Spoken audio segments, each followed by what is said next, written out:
এইভাবে যদি রান্না করে বিশ্বাস করেন একটু গলায় ধরবো না। আর আমি কয়েকটা টিপস দিয়ে দিব, ওইভাবে যদি আপনারা ভাত দিয়ে কচু খান তাইলে তো আরও আগেই ধরবো না।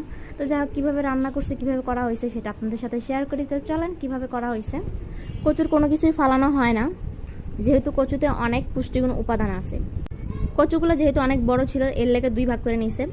নেওয়ার পর এর পিছনের অংশটা যেহেতু শক্ত আছে, এটা তার সিদ্ধ হবে না, কিচ্ছু হইব না, এর লেগে এটার পিছনের অংশটা ভালো মতো পরিষ্কার করে নিছে, ছিল্লা নিছে।